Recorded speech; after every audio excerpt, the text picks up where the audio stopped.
오늘 레위인들의 몫에 관한 말씀이 나왔습니다만 제사장과 조금 다른 부분을 발견하게 됩니다. 크게 말씀드리면 제사장이 받는 것은 보수가 아니고 하나님이 주시는 선물입니다. 오늘 레위인이 받는 것은 보수로 규정이 되어 있어요. 그러나 어쨌건 이 11조에 대한 것은 말이 많고 여러분들에게도 관심이 클 줄로 믿습니다. 저는 이 교회가 시작되면서 여기까지 와서 이 단에서 돈에 관한 얘기를 안 하기로 제가 마음을 굳게 먹었지만, 그러나 성경에서 이 헌물이나 헌금에 관한 얘기가 나올 때는 불가피하게 이 문제를 언급하게 되죠.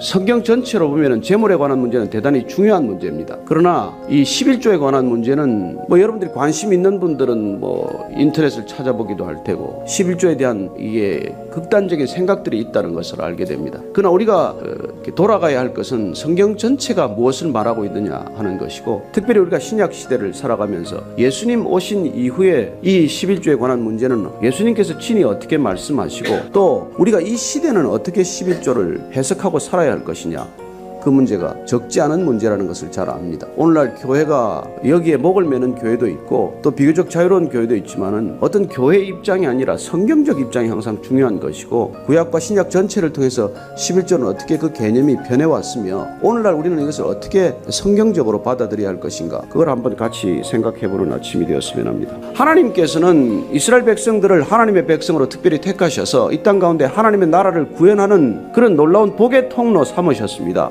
하나님의 정치는 가나안 땅에서 신정 정치로 펼쳐질 것입니다. 하나님이 친히 택하신 만큼 하나님의 백성들은 하나님이 직접 다스리십니다. 우리는 이 땅 가운데 살지만 국가 공권력에 우리가 복종하지만, 그러나 우리는 하나님 나라의 백성으로 살아갑니다. 그럼 하나님께서 우리를 다스리신다고 할 때 하나님 우리를 어떻게 다스리시는 것입니까? 말씀으로 다스리는 것이죠. 우리가 그 말씀을 듣고 그 말씀에 순복할 때 우리는 하나님 나라의 백성이 되는 것입니다. 이스라엘 백성들을 그렇게 택하셔서 고대 왕들이 다스리는 나라가 아니라 하나님이 친히 다스리는 나라로 이제 가나안 땅에 들어가면은 가나안 땅에 살아가는 동안 이스라엘 백성들은 말씀을 알고 말씀을 배우고 말씀에 순종하는 말씀의 백성들이 되도록 하기 위해서 사실 성전 중심, 말씀 중심, 하나님 중심의 삶을 살아가도록 하는 제도적 장치가 필요하기 때문에 그게 11조의 시작이 된 것이죠. 그러나 성경 전체를 따져보면 우리는 창세기에서부터 그 11조의 근원을 발견합니다. 아브라함이 조카 롯을 구하기 위해서 따라갔다가 자기들 권속을 거느리고 가서 롯의 그 모든 것들을 다시 되찾아오게 됩니다. 그 많은 것들을 되찾아오면서 그가 다시 멜기세덱의 축복을 받고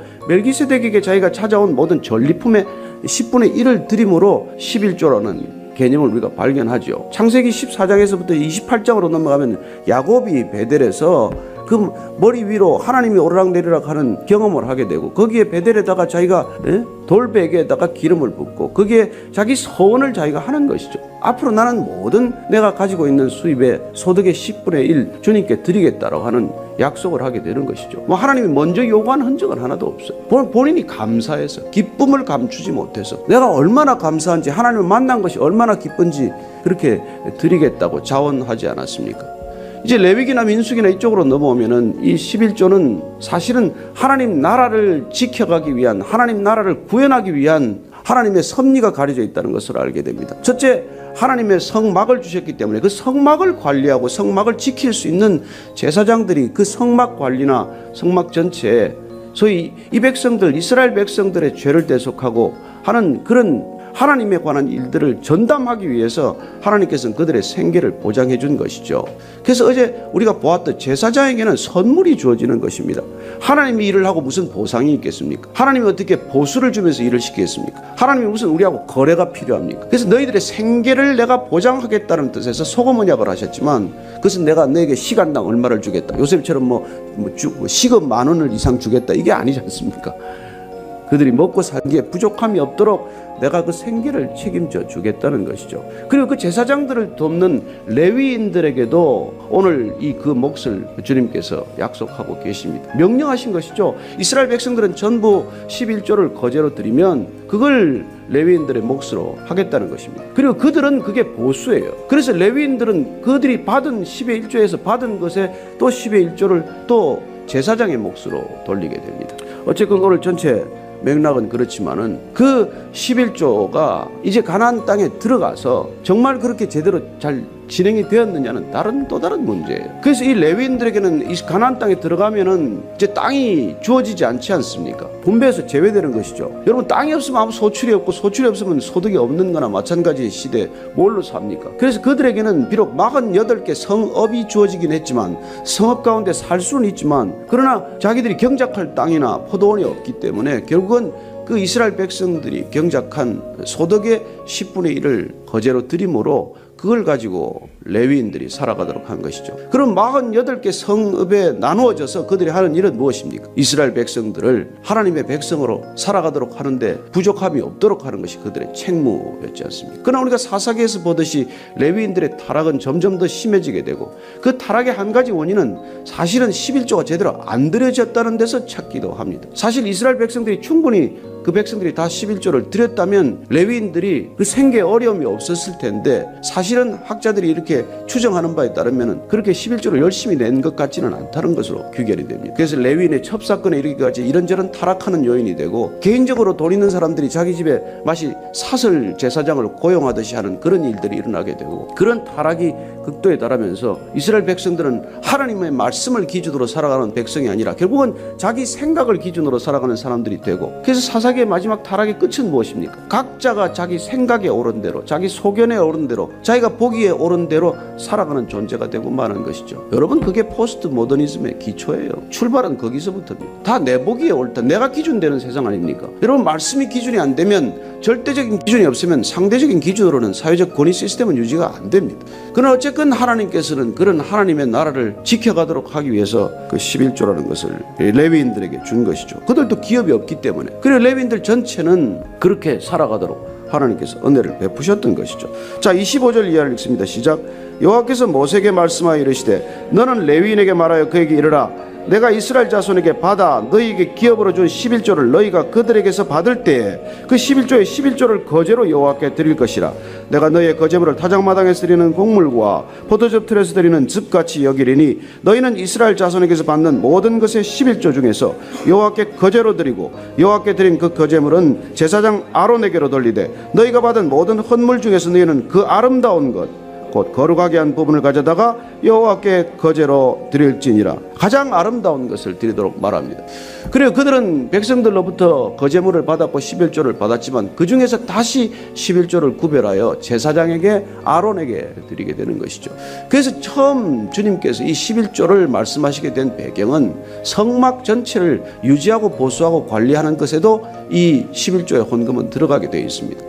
그래서 제사장과 레위인들 전체가 성막과 관련된 일을 하기 때문에 그들의 생계만 보장하는 것이 아니라 성막의 기구를 새로 만든다든지 새로 수리한다든지 그런저런 여러 가지 일에도 그 돈이 들어가게 되는 것이죠. 또 하나의 이 11조로 드려진 헌물의 중요한 것은 나중에 이 가나안 땅에 들어가면 알겠지만 어려운 사람들을 돕는데도 그 돈은 쓰이게 됩니다. 이 세 가지 목적으로 쓰인 것이죠. 첫째가 제사장과 레위인들의 생계 보장이고 두 번째는 성막 전체의 관리 유지에 관한 것이고 세 번째는 고아나 과부나 어려운 이웃들을 돌보는 것이 된 것입니다. 어쨌든 그런 것들의 목적을 선한 목적을 가지고 있었지만은 점점 주님이 오실 때까지 보면 알겠지만은 너무나 그 율법에 부담이 커짐으로써 어떻게 그 11조를 내나 안 내나 어떤 상호 감시 시스템이 되고 말이죠. 오늘날도 마찬가지죠. 뭐 교회에 아주 그냥 그 11조 헌금하는 사람 명단을 발표하지를 않나. 그게 안 되면 무슨 재직에 넣지를 않지를 않나. 뭐 별하별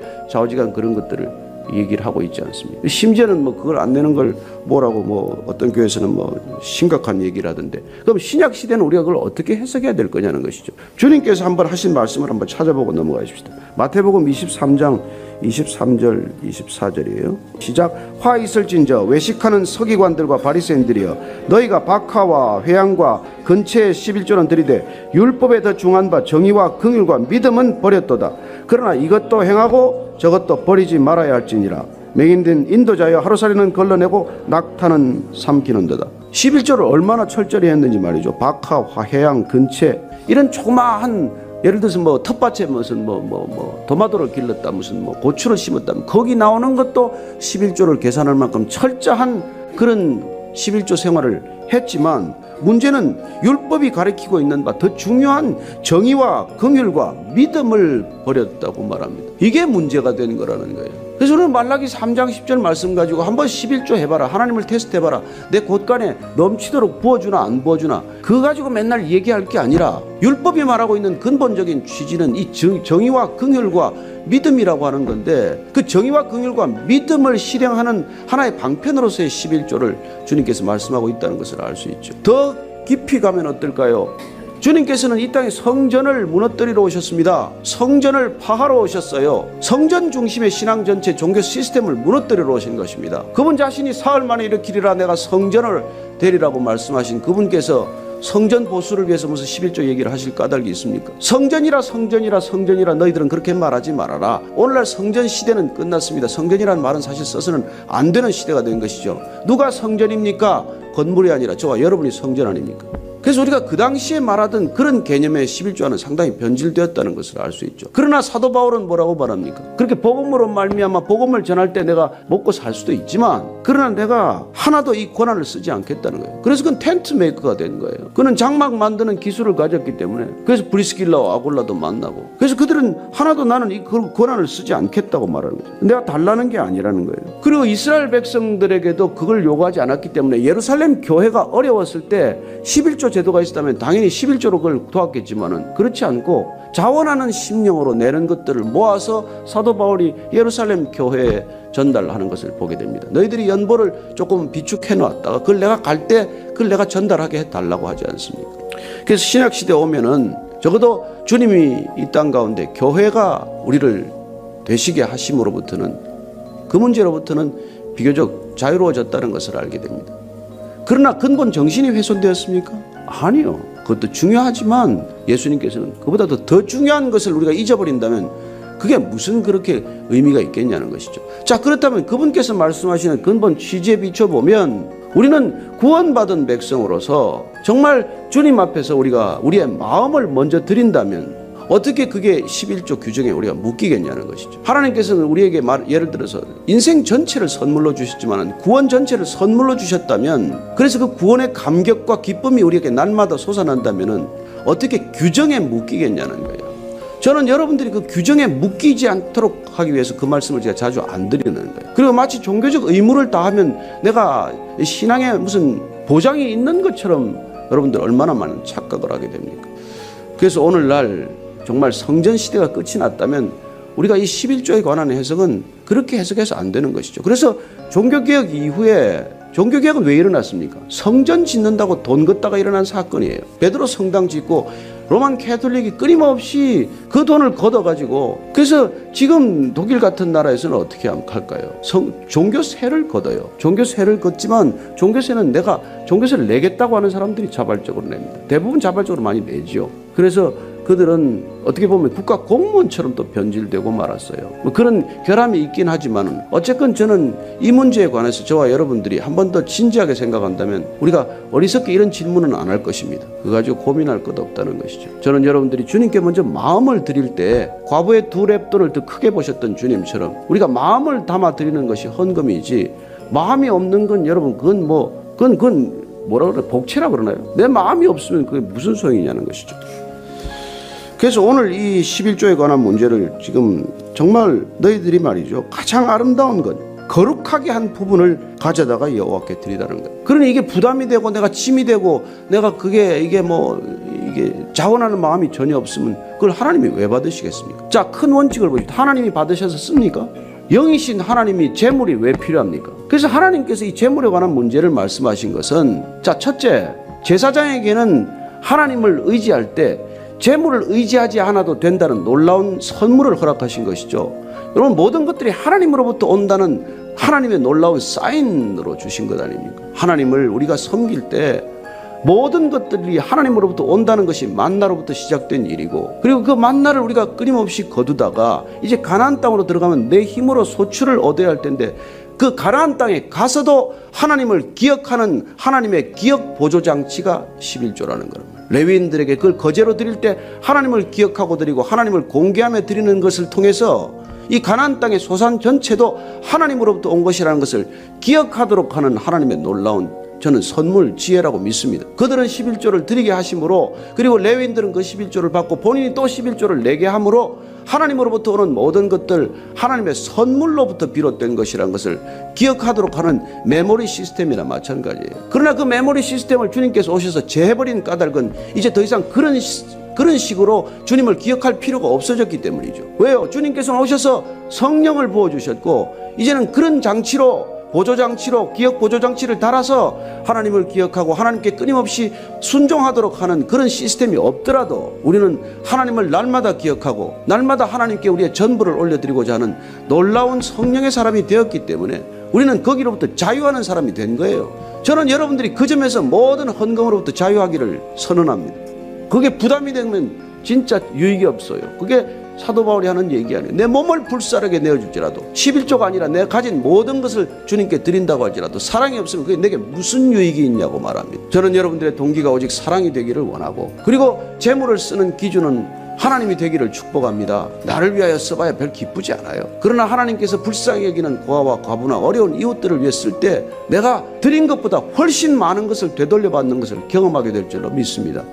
그게 헌금의 참다운 취지 아니겠습니까? 무슨 매일 계산해가지고, 아니 이것부터 시작하는 건 좋아요. 애들이 구구단 배우듯이 그것부터 시작하는 건 나쁜 게 아닙니다. 하나님께서 그러지 않아요. 그것도 하고, 그러나 더 중요한 것을 하라고 말씀하시는 것이죠. 저는 여러분들이 이 시대를 살아가면서 저는 세금 내는 것도 빠듯하다는 걸 압니다. 세금 착실히 내는 것보다 11조 잘하는 거 없어요. 탈세해가지고 교회 가요 뭐 무슨 유익이 있습니까? 아니 사원들한테 더 봉급 안 주고 그거 교회 헌금하면 뭐 무슨 유익이 있어요? 여러분들 택시 타고 돈 1,000원 더 팁 안 주고 여기 와서 헌금 더 하면 뭐가 유익한데? 예? 불쌍한 이웃 옆에 두고 그거는 안 하고 말이죠. 맨날 파킹장 가서 외제차 타면서 파킹장 가서 2,000원이나 3,000원에 가서 싸우고 와가지고 여기서 무슨 기도가 되냐고요. 그러니 우리가 그런 재물에 관한 관점을 정말 이웃을 유익해 하고 말이죠. 어려운 이웃들을 돌보는 일에 먼저 아닙니까? 그 지난번에 우리가 컴패션 할 때 제가 뭐라 그랬어요? 이 교회 헌금 안 해도 됩니다. 온 열방 가운데 있는 어린아이들 차라리 더 오세요. 이 교회 뭐 헌금 없어서 유지 안 되면 문 닫으면 되지 않습니까? 저는 여러분들이 정말 이 시대가 이런 제도로서의 교회를 유지하기 위해서 우리가 헌금하는 것이 아니라 하나님을 기억하고 하나님을 사랑하고 그 사랑이 어떻게든 흘러가기 위한 여러분들의 마음을 드리는 행위가 되기를 축복합니다. 자유하십시오. 그러나 여러분들의 마음 전부를 드리면은 재물의 사용 방법 완전히 달라집니다. 그래서 누군가는 말합니다. 지갑이 회심하지 않고는 어떤 회심도 없다고 말합니다. 여러분들의 지갑도 같이 회심하게 되기를 바라고 여러분들의 같이 회개하게 되기를 바랍니다. 그때 오히려 자유로운 여러분들의 헌금 생활이 될 것이고, 놀랍게도 여러분들은 그 재물을 통해서 하나님을 더욱더 기억하는, 하나님을 더욱더 경외하는, 하나님을 찬양하는 삶이 될 줄로 믿습니다. 오늘 기도할 때는 그런 자유함으로 가지고 하고, 기도할 때 여러분들에게 누군가 기억나게 하고 생각나게 하면 그 사람에게 하나님의 사랑을 전할 수 있게 되기를 축복합니다.